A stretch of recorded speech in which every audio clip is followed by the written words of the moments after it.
Meron kasing isang tanong na hindi pa nasasagot hanggang ngayon. Siguro kaya ko sagutin yun. Wala pa eh. Wala pa. Wala pa ba? Ayun. Ito yung moral question ng sino ang pipiliin mo. Merong masasagasaan ng trend.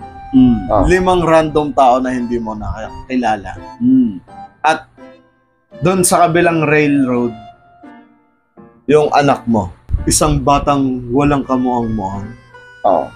Ngayon, may option kang palitan yung rail tracks. Kung sino ba yung masasagasaan, yung 5 o yung isa. o yung isa. So, sino ang pipiliin nyo? Ewan ko si Jara nandun. Yan. Siyempre, yung anak ko, pipiliin ko. Nung ko lang nakita yung mga punyeta na pakamatay nga sila. Paano kung nalaman mong anak mo sa labas yung 5? Hindi, matatanda na yun.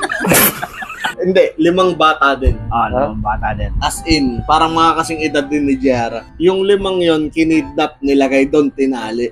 Si Jara naglaro, pumunta doon sa railroad. Baguhin yung tanong, mahirap. Hindi pwede, kailangan mong sagutin. Hanapin ko yung putang. Oy!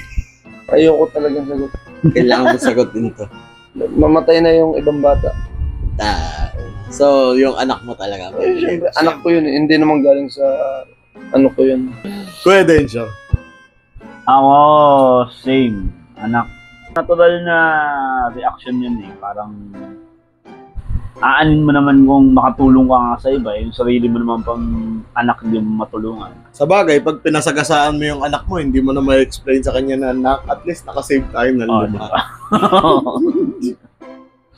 Kaya ako, for me, parang si Papa Dulot, anak din.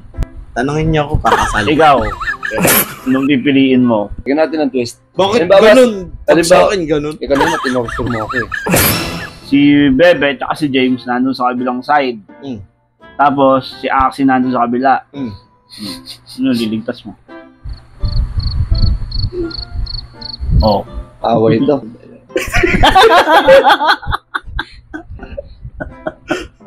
Ang hirap, di ba? Hindi, ganito.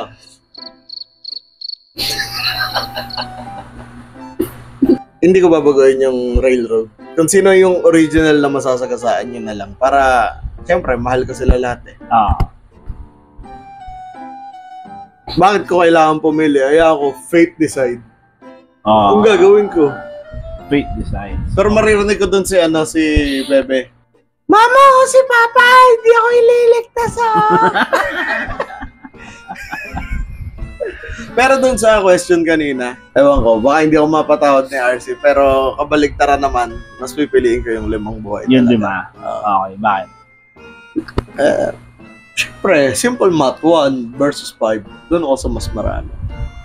Paano ko yung 5 pala na yung mga holdupper, mga rapist? Life is life kasi. Kaya nga, naglalagay ng life sentence para sa mga kriminal. Tapos mga kriminal, bubuhayin mo. Hindi gagawin natin life paragraph para mas sumaba yung buhay nila.